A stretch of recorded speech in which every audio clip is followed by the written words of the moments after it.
A 5-1 victory for the Powell River Kings over the Victoria Grizzlies. 5 straight victories for the Kings as well, dating back to that interior road trip in the Nicola Valley Memorial Arena here in Merritt. Joined in our post-game show by Kingsford Tristan Mullin. Tristan, I don't know if you've just got that really super sensitive hearing, but we kind of talked about you through 40 and said, you hadn't been maybe as prevalent through 40 minutes worth of play as your usual lofty standards. You go out, you score 2 goals there in that third period, pardon me. Just let's start with the game overall, and we'll go to that first period. Obviously, Victoria coming in, long day of travel, late to the rink. Were you happy with the start from a player's perspective there? Yeah, I think we knew it was pretty big to get on them right from the start. Obviously, bus legs were going to be big. And I thought we did that. Actually, we played pretty well. I think we got after it right from the start. So, with regards to obviously missing some guys, you and I talked before tonight's game about missing Kyle Betts and obviously Carter Turnbull, big parts of the top 6. How do you feel the Kings adapted? Liam Lawson seemed to slide right in there with your line with Curtis McCarrick. Hunter Finlater, I thought, had a very good game as well. How was that adjustment tonight? I think with good teams, we have depth, and anytime guys are in the lineup, anyone can step up, and that's how a team is. Guys step up when guys are missing, and they fill in. You try and fill for those holes. We talked about this last weekend about Cowichan as well from a team perspective, coming in, a team you hadn't beaten. What seemed different tonight? Because you didn't get a sense of those previous 3 games against the Victoria Grizzlies where the Kings had truly struggled to, whether it was execute their game, whether it was get their legs under them, just establish dominance in a game where they did through stretches here tonight. Yeah, I think just because we're rolling right now, we're all playing, we're buying in, we're working hard, and we just get some confidence going. And I know they hadn't seen our best, and I think we brought a pretty good game. I'm not going to say it was our best, but I think we played pretty well and showed them a better effort. You get the 1-0 lead through 20. The jump there in the second, a 1-0 lead is precarious at best. Just, talking the importance of that early goal there in the second period with Johnny Evans and Nick Kalasian combining for a pair in that period with Nick scoring midway through as well. Yeah, it's always big to get a nice lead, but you can never rest on a lead. Anything can happen in hockey, obviously, and it was just good to keep going. And once you get that lead, you got to keep going, and you can't be passive. I think we had that experience in Chilliwack, but this team has been very, very good dating back to this last game against the Victoria Grizzlies. Go back to November 10th, right before Remembrance Day there. I know that there was a bit of a double practice on a Remembrance Day, bookending the Remembrance Day ceremony. We don't want to take you back to that. But, even factor in the overtime loss in Chilliwack. The Kings have been excellent over the last half a dozen games. Was it that result that maybe the Kings needed? Was that the kick in the backside that this team needed to get back to what had been successful so early in the season? Yeah, I think we just lost a bit of confidence, and we had to get back to playing our game and buying into the systems and just working hard. That's the key to hockey, is just working hard. The chippiness of the game tonight, it kind of simmered. It boiled over at points. From your perspective, how was that tonight from a Kings standpoint? There's always that, we always talk about that line to kind of manage between not playing soft, but also playing within the whistles and playing within the rules. Yeah, it was a bit chippy. Obviously, anything in the division is going to be a chippy game, and there's going to be some emotions. But I think we managed it well, and we just played between the whistles and worked hard. What's the challenge of a doubleheader now tomorrow? It's very similar. We keep drawing these similarities in these comparisons to Cowichan, and you get the lopsided victory in terms of the scoreline on the first game. What was that like going into Game 2 against Cowichan last weekend? And what are you expecting heading into, obviously, Sunday against Victoria here? Yeah, they're going to bring a better effort. They're going to be fired up to get back at us. And just like last weekend, it's going to be, obviously, you're probably going to expect a closer game. And you got to be ready for it. Brock, let's go with that first period, because Tristan kind of not surprised me there, but maybe a little bit different answer, and maybe different from what I saw up here. Yes, you get the 1-0 lead through 20 minutes worth of play, but I saw it up here as a bit of a missed opportunity. It seemed a little bit sloppy, seemed a little bit slow, particularly in that first 5-10 minutes. You've got to bus a team coming in here after a 12-and-a-half-hour travel day. Yeah, I thought, we got off to a little bit of a slow start and then started to find our game pretty quickly. I thought we were pretty good at managing pucks in our D zone and winning our battles. And I think, like Zach mentioned in the second intermission in the interview there, that it took them about 5 or 6 minutes to find a shot on net on Smitty. So, you got to be happy. We had some good possession down low, and we were working their D. And the D men were on our side. We're managing pucks and getting up to the forwards quick, and we were moving pretty good. Obviously, I think it could have gone 2-0.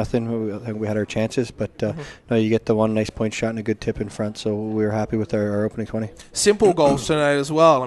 Kohlhauser had 3 assists. All of them were just from point shots.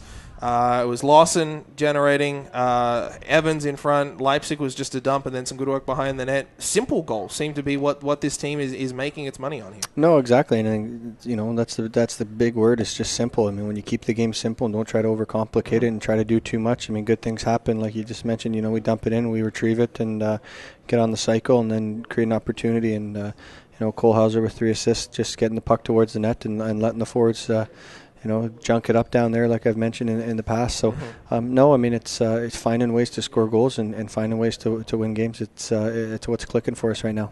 The second period was where the Kings really established the dominance there. I mean, shots, I think, at one point were 12-1.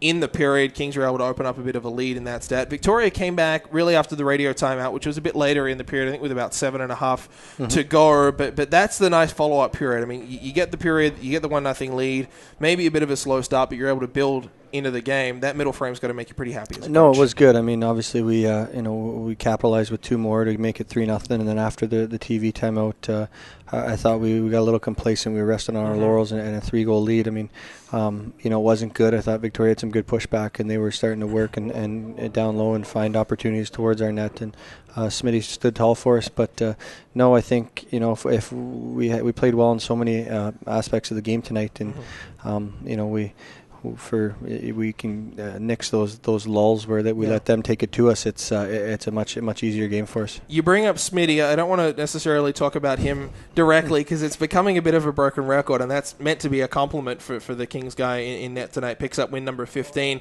But the Kings, a bit of a defensive lapse and maybe deserving of a shutout tonight, and we've seen that a couple of times. I mean, you go back to the first game against Cowichan, and there was that lapse, the turnover in the back of the net, the shutouts spoiled. I know he'd much rather take the win over the shutout, but what are you trying to do? I mean, is that a point of concern with these late goals with under 5 remaining when the result is maybe in the bag? No, it was a careless pass, cross-ice pass. I mean, we broke down. We had our D jumping up. It was a 4-on-2, and we kind of put the brakes on and then tried to hit the D after he peeled out because I was telling the D, we're up, we're comfortable. We just got to keep everything in front of us because you could see in the third period they were really pressing. Flying guys past our D looking for a breakaway or stretch pass. So they really tried to stretch the ice out, and I told the D to stay back with their forwards. So I told them as soon as the puck's not coming to you and you're down on the rush, just peel out, and that's what happened. And unfortunately, their D-man beat our forward up ice and made a nice move to beat Smitty. So, it is what it is. You obviously try to emphasize how important the back check is and beating guys up ice and who you're picking up on the way back. So, guys felt bad for Smitty, but like you said, he'll take the win, and he's pretty happy with the team effort. Win number 15 of the season, a 31-save performance for Jeff Smith. We saw it mainly in the first period. It didn't really kind of simmer much more than that, but definitely you can begin to see, if it's not obvious already, that these teams don't necessarily like each other out there on the ice. It was a very verbal game, a lot of stuff coming from the Victoria bench. Nick Halasian, you saw him at the end of the first period, took the minor to send him to the room a little bit earlier. Just wanted to ask your perspective on managing that when you've got a vocal bench. I mean, I can see it up here. I'm not blind to it.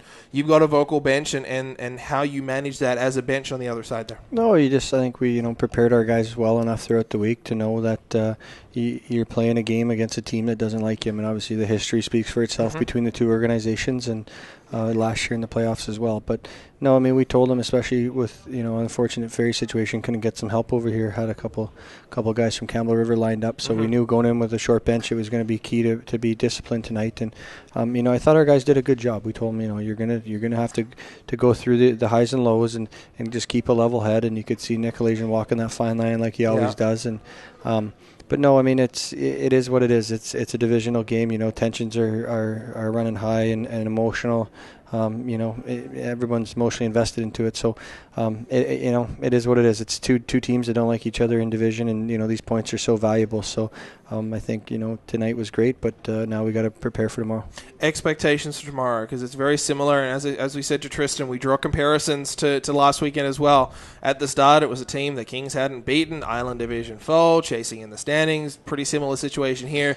You get that lopsided victory, the 5-1 versus the 6-1 last weekend. Expectations for tomorrow, because in Leg 2 versus Cowichan, we saw a vastly different game from what we saw in Leg 1. No, I think with with a short bench, I mean, maybe we'll get some help if there's a ferry that runs tomorrow. But if not, it's just the same effort tonight. I mean, we did so many good things well, like moving the puck and hunting down, dump-ins and good cycles, and we're really getting the puck up to our D, which was allowing opportunities at the net, and just our transition game was better. So I think we just stick with our game plan, keep pressing the issue of how important it is to play our game, and just go from there. I mean, obviously it's like I mentioned last week, and after a 6-1 win against Couch, and the second night's always going to be tighter. So we'll see how it plays out. But no, I mean, it's a big effort by the 18 guys tonight, and hopefully do it again tomorrow.